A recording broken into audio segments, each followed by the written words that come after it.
they missed it. Yeah. He actually says, hello, Citizen Car, but you guys are all laughing when you saw the guy.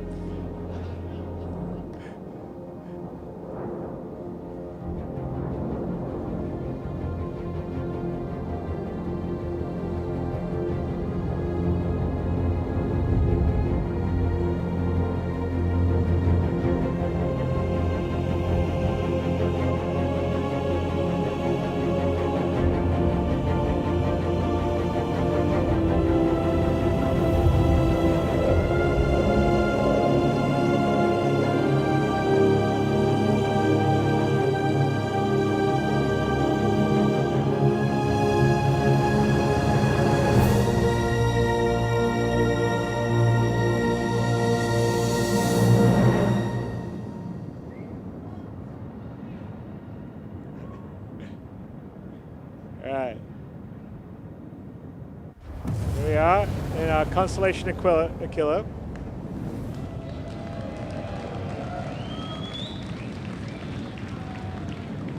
There's some contrails.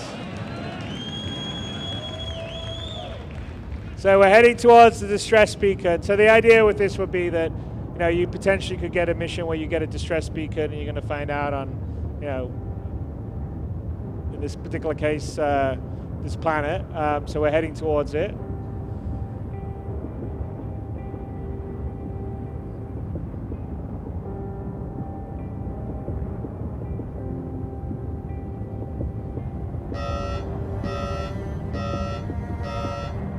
So I think this is telling us the atmospheric conditions are unsafe. And one of the key gameplay things you want to do on, because obviously the planetary tech is going to allow us to have a whole bunch of play areas we don't normally have, is to encourage players not to always, you know, maybe you can't always fly there. Maybe you have to get out and use your rover, for instance, which you have in Aquila. So it's fine. Let's go find a landing zone that's on the edge of the desert plain.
You know, there's a little compression there. We've been working on that thing for the... I know it's a small thing, but I always want to have the landing gear compressed when you land.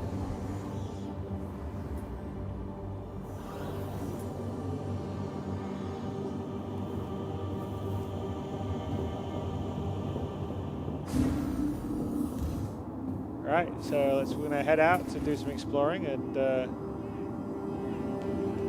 armor on.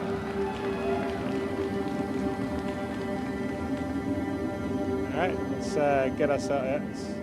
Let's be nice and tidy, close the locker up, and then grab our gun just in case there's some hostiles out there. I mean, but this is kind of an example, like for instance, you shouldn't be able to sort of sit in heavy armor flying a ship. Maybe you're in your flight suit and then you go and equip your armor or your EVA suit when you need to go outside and do stuff. And so you sort of want to make it quite immersive and have different reasons to be equipping and using different stuff. So if you notice, this is the actor that we had that was in People to Planet. He's actually in Squadron 42. He plays a character called Joachim Steiger. So let's go and see the distress beacons about almost 3 kilometers away over there. We get our scope out. All right, so let's figure out how to get there since we can't fly. So handily, we've got the Constellation Killer, so we have a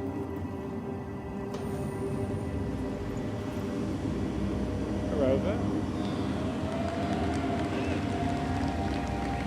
So, you know, if you saw the Constellation Killer commercial a while ago, we are now doing this in-game, in real time.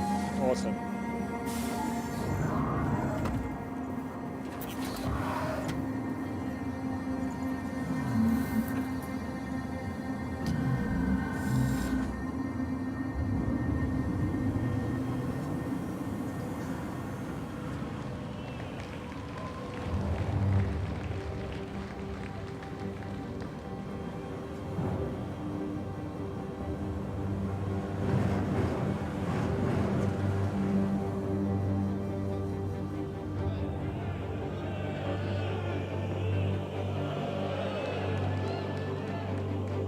All right. Nice.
And you know, unlike, I mean, all those mountains we see, if we have the time, we don't here, but I'm sure when you guys get on Park Planets V2, there will be lots of videos where people walk all the way around the planet, or they go to the mountain they see in the distance, because that is not a skybox, that is actually the proper mountains and geometry that's all there, everywhere.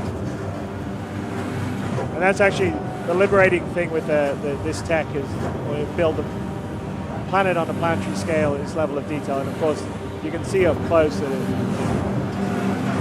looks like what you see in Battlefield 1, for instance, in the desert, there, sort of Lawrence to Arabia. But of course it's all at a global scale, the whole planet. And we have different ecosystems, obviously we've flown through, so we flew over oceans, we flew over sort of grasslands or forest or over through mountains, and now we're sort of at sort of the edge of a desert and approaching a desert.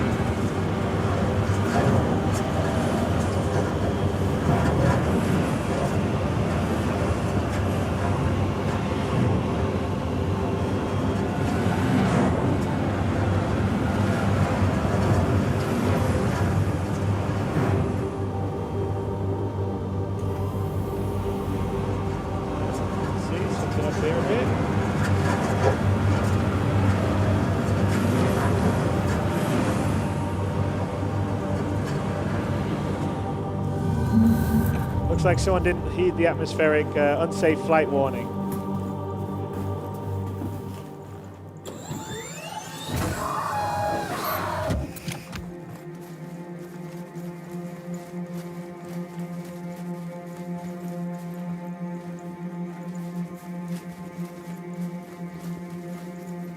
If we take a look back here, you can sort of see where we came from, about 2.5 kilometers back there.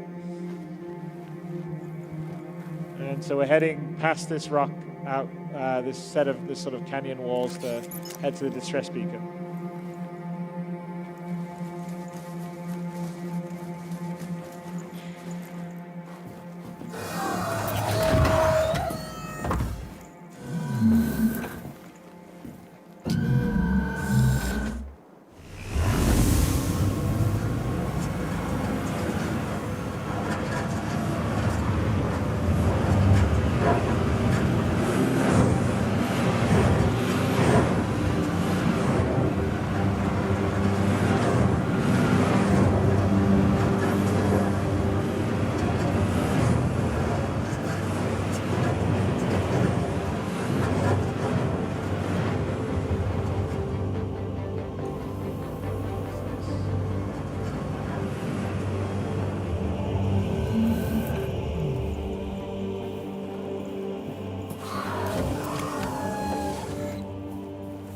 check out something else we had here. A little bit of breadcrumbs. Orpheus Horizon, Javelin Class. Wonder where that came from. Alright, let's carry on. See if there's anyone around. I'm gonna head that way to get to the distress beacon.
The music changing here is all part of the dynamic music logic system.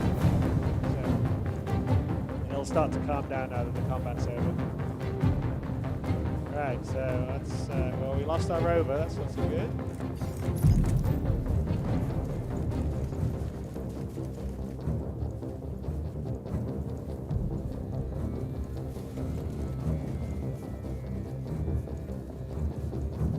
That's where the distress beacon's coming from.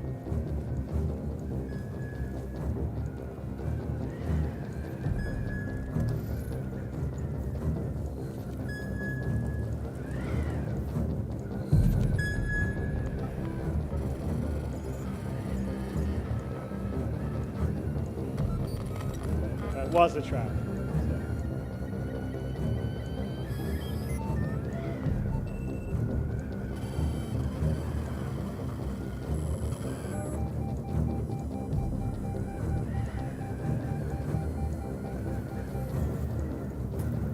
Alright, let's see what we got around here.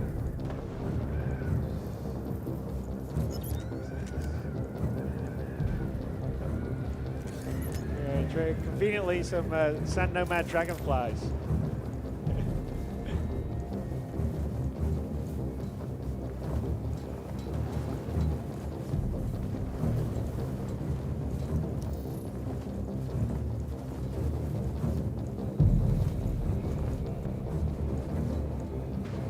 Had our shot moment. There we go. Right, we got one, we got another distress beacon we blinked to, so let's go look for that.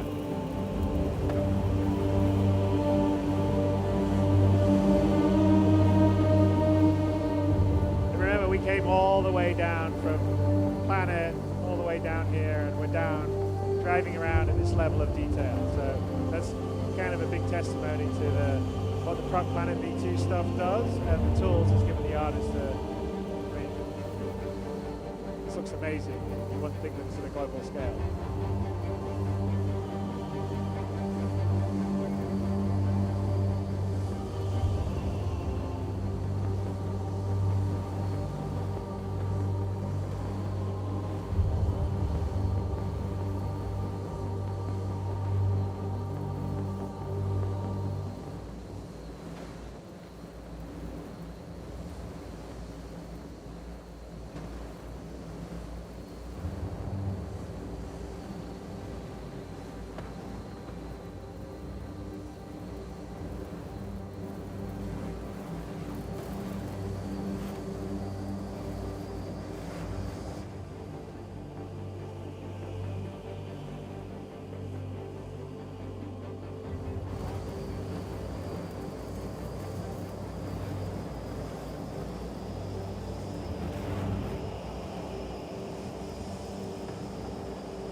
one more escape pod, which we linked to when we activated the other escape pods beacon.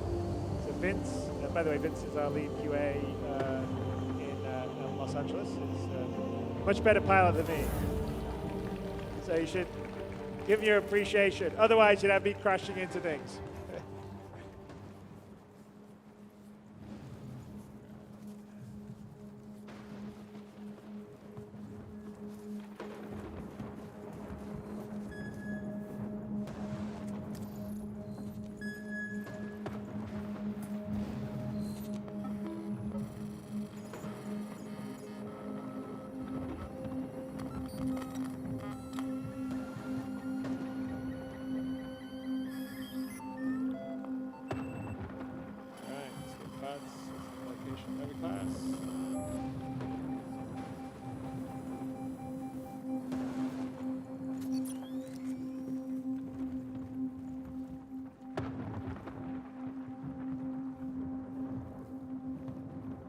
And if you see up there, that's the space station.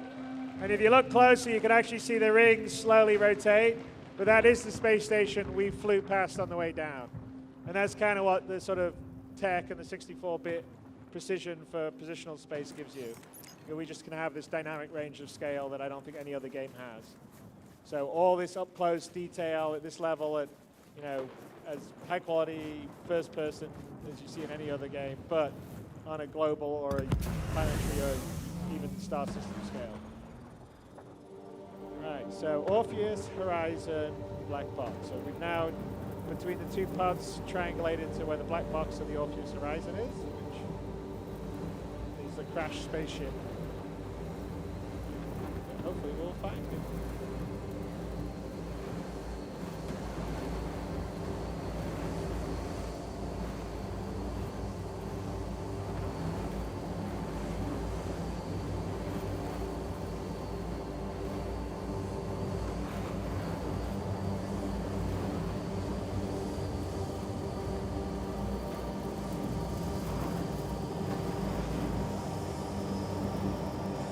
Vince is undeterred by the impending sandstorm.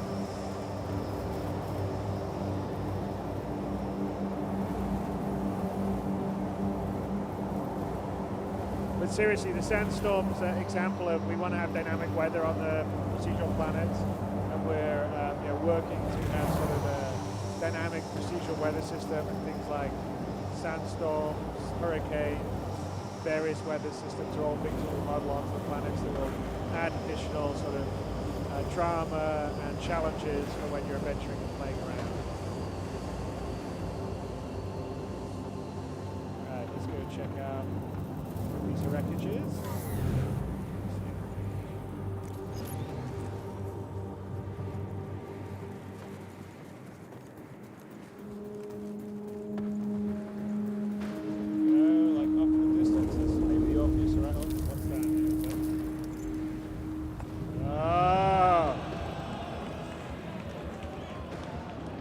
Maybe dangerous out in the desert, who knows?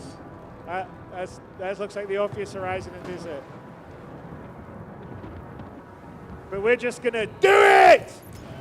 And go out there. Yeah, I know, I gotta memorize that whole speech.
showed you a crash Starfarer. This is a crash Javelin.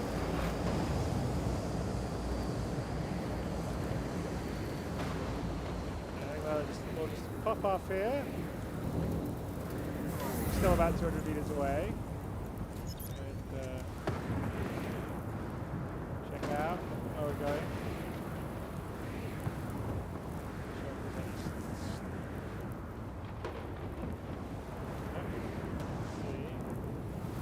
Hang on a second.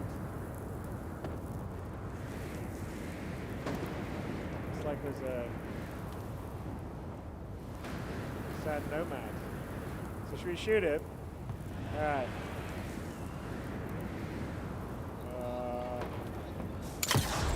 Oh! Nice shot, man.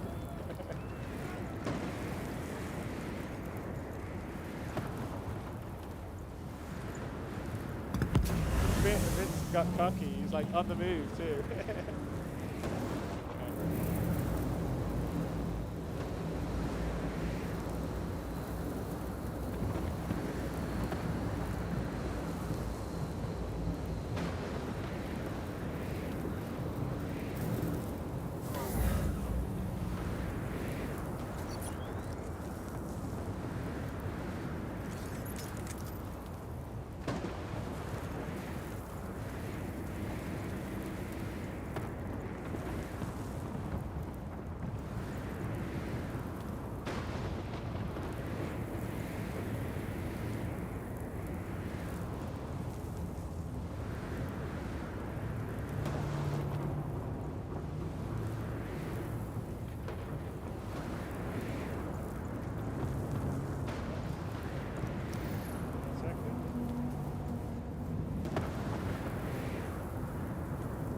Sneak up behind him.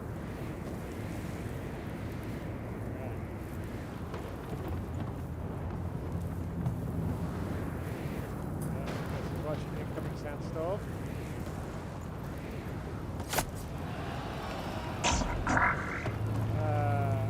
That looks like it's getting close.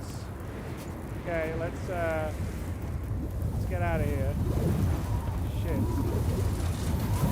Come on, hurry up, Vince. Go quick. Jump.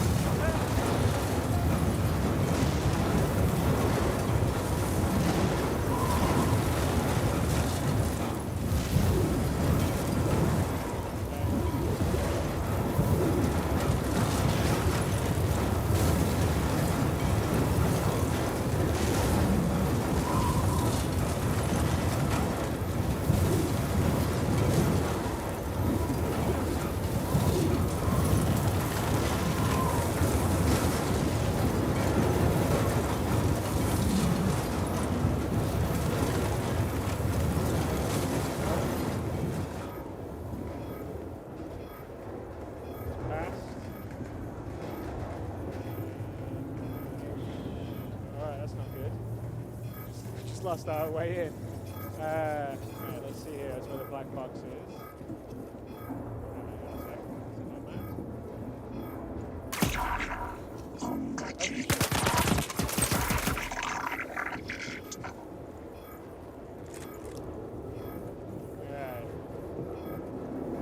That's where the black box would be. So let's see if let's find a way out.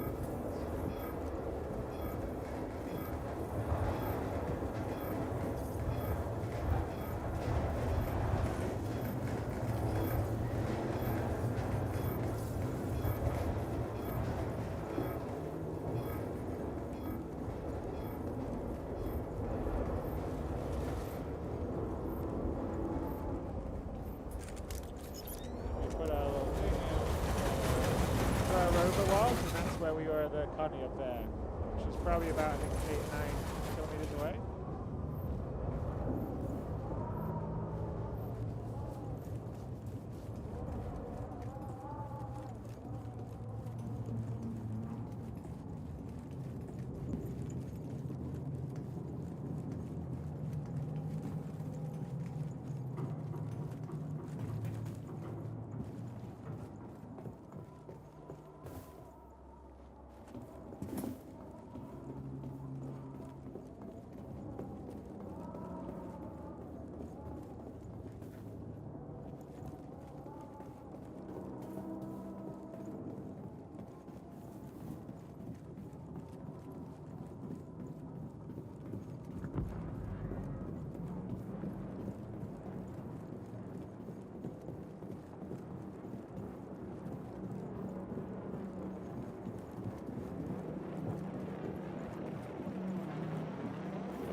Okay, that's the first time it's ever done that.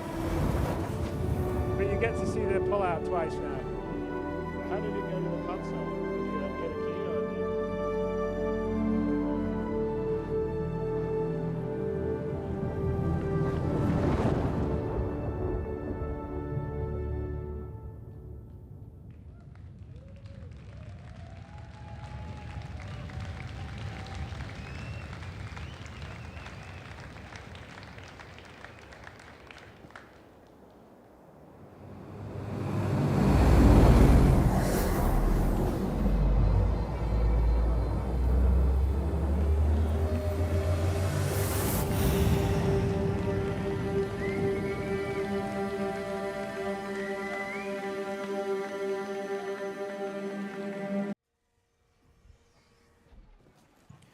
One of the other cool things, anyways, just about our editor in general, you saw that while he's developing, he can actually just jump in and start actually playing the game directly from it. It's a super powerful tool. You won't iterate too much on stuff. If you have to shut down, take 5 minutes to reload some other executable, then you come back to your editor. Being able to just minutely change thing after thing after thing and jump in and try it again and jump in and try it again and jump in and try it again gives you really polished content. So there's one reason I'm standing here talking about it, and Simon's flying. He's a very, very good pilot, and I think we're about to showcase this, no pressure. So that's not a sprite. Let's go.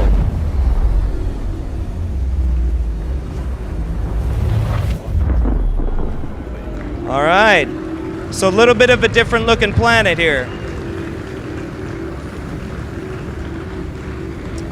So this is kind of showing off a little more of the exotic ecosystem that we can do, and we barely just scratched the surface on how far we can really take the exotic bits. These are sulfur lakes. This place probably just stinks. I mean, it's super hot.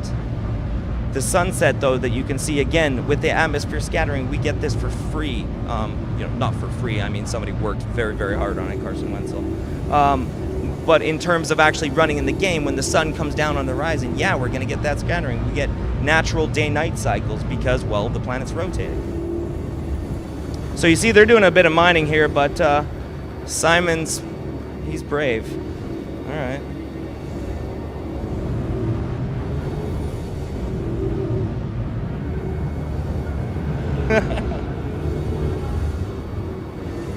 Oh, you almost blacked out. We're all done. There's no pressure. But we really wanted to show you, again, like, without having too big of a demo put around it, we wanted to show you how we kind of, level design jazz, Simon called it earlier, just something a little bit improv. And, oh, what's this? That's somebody's flying information with us. Let's wrap this up. Yeah, there was no...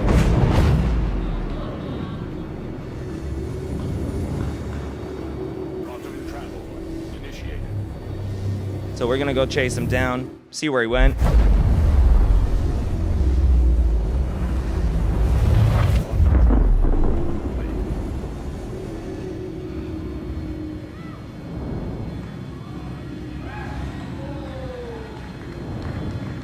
So it's an interesting ship there. All right, so we've given away way too much already.